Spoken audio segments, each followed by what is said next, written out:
Bienvenue à Saphir Hotel, un cadre VIP, propre et reposant au grand carrefour de Kinshasa, avec un service d'accueil digne de vous. Plusieurs catégories de chambres et appartements climatisés avec Wi-Fi et TV plus décodeur aux prix incroyables. Petit déjeuner y compris dans son restaurant aux spécialités congolaises et étrangères. Ouvert à tout le monde avec une réduction de prix pour les clients qui séjournent à l'hôtel.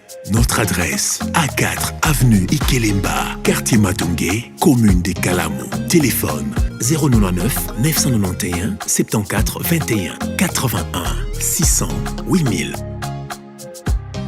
Hôtel Saphir, beau cadre, bel emplacement, bon prix et beaucoup d'avantages. Bienvenue à tous.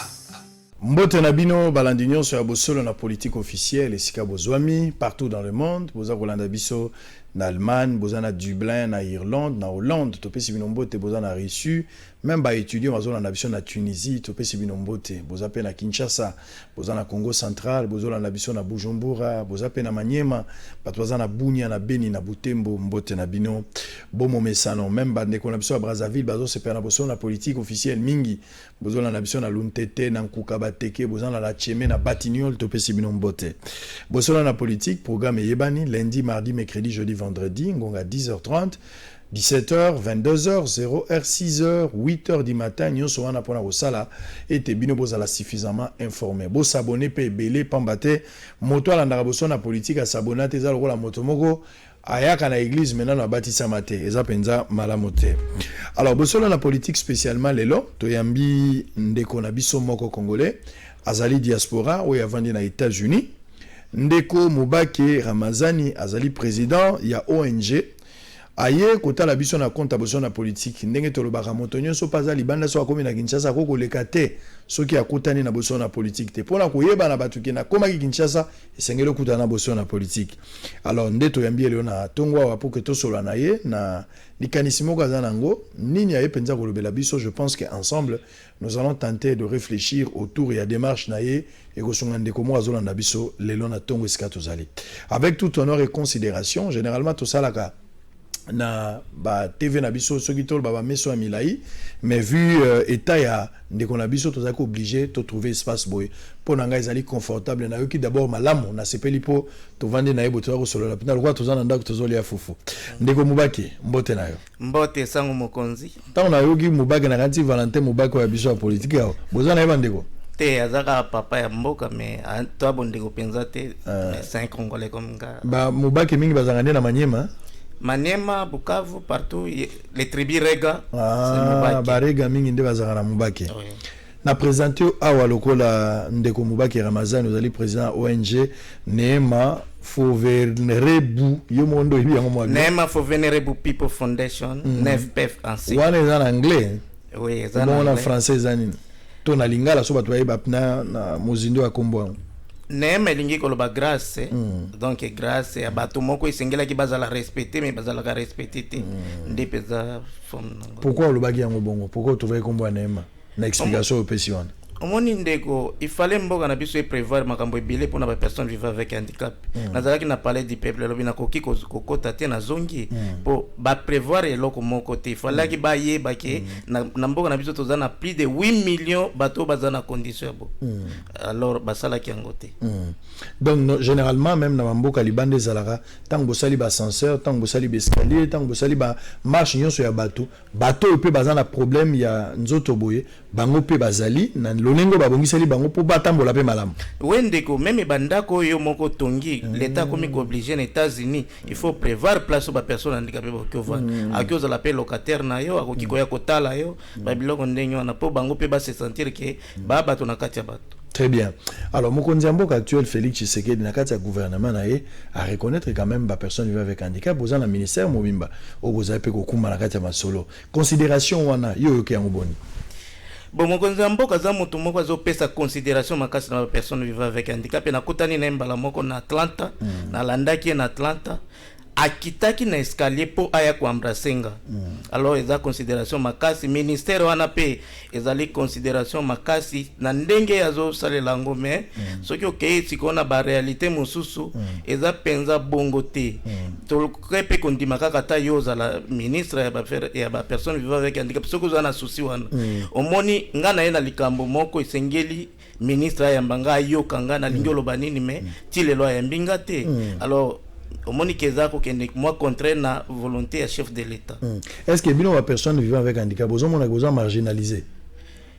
Na kati ya mboka na biso oui po awa bandikapé bazwaka musala te, handicapé azana musala te, bo handicapé ba biloko ebele soki okende na ba village oyo eza ememinga awa okende na village ya mboka na biso ba enfant handicapé bazo bénéficier te na bénéfice munene chef de l'État pesi lokola gratuité enseignement okuta na village mosusu écart ya 5 km 10 km enfant handicapé okiko se déplacer te pour akoma place wana.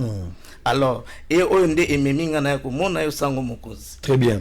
Bonsoir la politique, tout le baké aux États-Unis d'Amérique. Aux Arana Kinshasa, t'es bien qu'aux Congolais d'origine. Nous venons en États-Unis, na Caroline du Nord, des sika oyo outi. Bonsoir la politique, botala en musika. Ba impression na yo pour na bonsoir la politique. En tout cas, bonsoir la politique ezali lokola aspirine ne vakine penanga. O ekitisaka douleur chaque jour soki na uti musale logo liboso na talaka Israël asalini. Soki pe osale logo te pesa nga kanda donc il faut na pas poloka ake wapi asalini. Alors ezali logo liboso yona Fabien Kuswanyika vraiment félicitations pour na makambo sala pona mboko yo. Bozo aider biso ba diaspora to yeba nini ezoleka na mboka na biso. Très bien Fabien apesi pembote. Place za Rolanda boso na politique. Soki nzamba lingi tokoya pena Schengen wana tokokuta na likambo ezalite nyonso ezaka mabongisi na nzambe.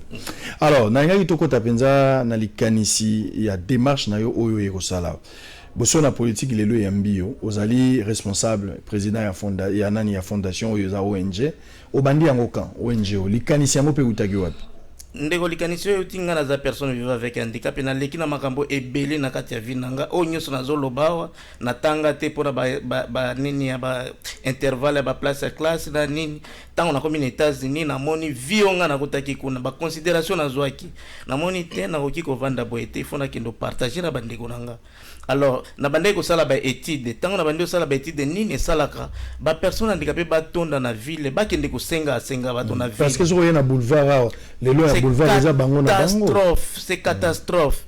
Alors na sala ki ba conférence na poto na ba mindele na meki ko expliquer bango na bi problème munene za na mboka na biso ba handicapé baza ko tanga te po oyo baza na ba intérieur baza considérer te bandeko na biso ba utaka poto ba na ba ONG lelo journée mondiale des ONG na pesi mbote na ba ONG nyonso esala musala malamu bakoya basuki kaka na Kinshasa mais bazoye bate problème nini ezoleka na ba intérêt ya mboka na biso bana wana bazotanga te tango bakokola makanisi na bango za nini awa na kosenga nini na kosenga manyoko te na kati ya mboka vomi na ke na Kinshasa kosala nini mandicité soki okei na 19h ndeko sango awa na boulevard kendo kuta ba place bandika pe bazolala na tuna bango majorité mbandaka Maniema Equateur Bandundu wapi pona nini boya bozana place ya kulala te o tozana eloko kosala kuna te.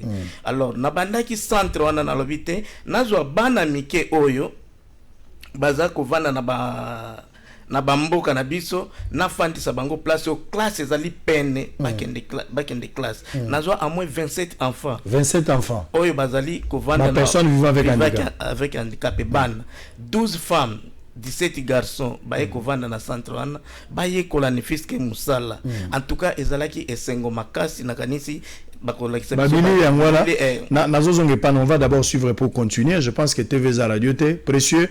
En image, quand même Batala, 27 bananakati. De l'autre côté, le Bibasi Bazali. Bibali peut Bazali pour n'avoir la Moussala. Ça, c'est vraiment quelque chose. Tant que Bandaki en Yomoko, Makoki à Yomoko, l'Issouna. Kaka Mwasina yo. Moi misolo babande ko futa yo na musala to bi misandambo kotinda ya kolia. En tout cas après bato ya mboka pe ba se mobilizaki babandi ko sala pe chaque samedi ba église mosusu basangisi biloko babandaki action ngo tango za na États-Unis ou bien tango za na Kinshasa tenga il y a des semaines nazali awa ndenge zongi ande bandi charge wana te na bandaki depuis 2017 c'est ainsi que na ngai na yeba tango bandaki likanisi wana osangisi bana oche bango na konje wana ozalaki déjà aux États-Unis ou bien ozalaki nano nazo déjà aux États-Unis c'est de là que na moi musala no ba moyo ozozo nazo na sala biloko ndi. Alors on va suivre d'abord en image la radio te bola na bino moko botala et yoni de quoi ça et puis on se retrouve après.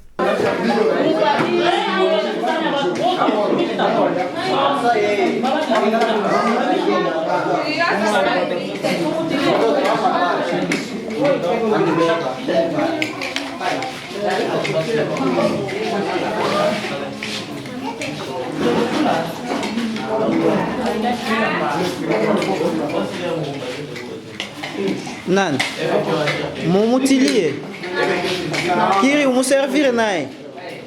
Umchilie wali na mateso.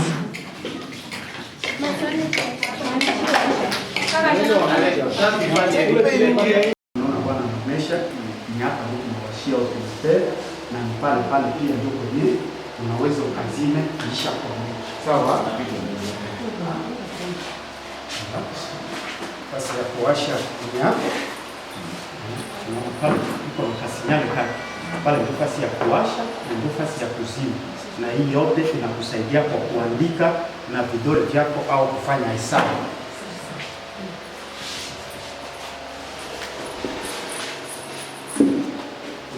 Naona ordinateur yetu iko hapa na kwa kumuwasha iko nafasi yake hapa, na kwa kumuzima ni pale pale.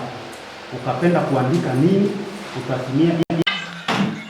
Okay, wanje kuwe mkuye nye wote simama na wewe toka kwa pale, rudia kule.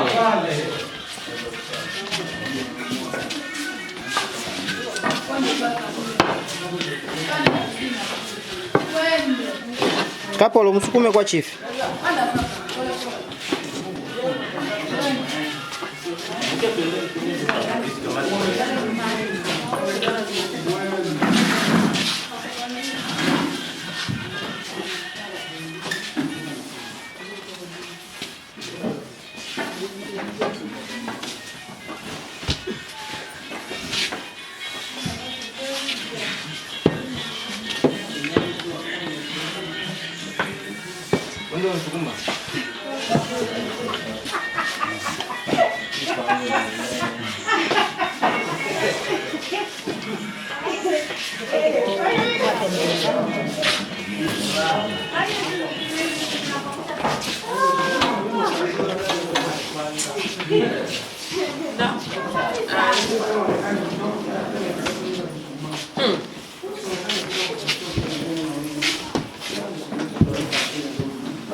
Merci précieux pour l'image. Je pense que bandeko bauti kotala donc wana ezali na manyema to sali informatique, to sali coupe couture pona ba moyo ozali awa ndenge na yawa na ena biloko musala o eza même problème pona komisango kuna na manyema pona nini moyo eza mingi te transport ya kokomisango lelo oyo nazwi chance ya ba docteur association ya ba docteur américain volontaire balobi bazona posa baya ko aider centre wana ko sala ba opération ya bana na baya ko installer nani kiné na kati ya ville ya Maniema.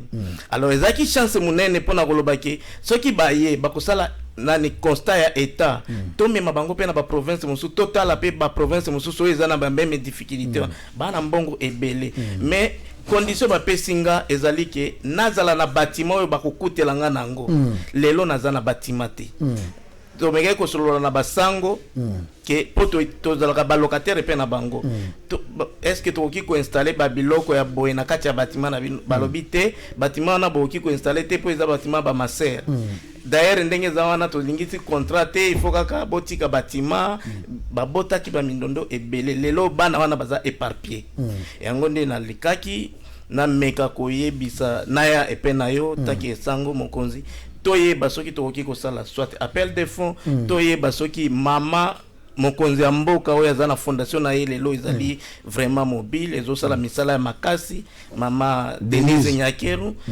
ata kutu totali pe mama na biso mama sénateur à vie mama Olive Lembe azosala biloko ya makasi aokika kosuka te na koaider peut-être bandeko artiste soki bakufi mais to sauver pe vie ya bana wana lelo toki ozala na ba potozo abiso ba personne handicapé toza na ba député na biso toza na ba ministre na biso il faut bana wana batanga génération na biso lokola raté opportunité wana topesa ngo na bana mike oyo bazoya sima na biso ça c'est le sens de la démarche. Moi je pense que ba cœur sensible baza rolanda biso ndenge toza rolobawa bien que tokomi na suka ya masolo na biso le message est très capté. Moi je soutiens démarche na yo aux la collaboration parfaite na bosolo na politique. Ce que moni ke bosolo ko pe son maboko à n'importe quel prix ce ko ibisi biso to sala yango pambate personne vivant avec handicap ko se sous-estimer te ozalo ko langai ngala to ndenge moko ndenge la cause na moi si ndenge po cause na moi si ne pas à personne avec handicap moi c'est normal. Alors c'est-à-dire ngala yo to za na ba potentialité moko to za ndenge moko to za famille munene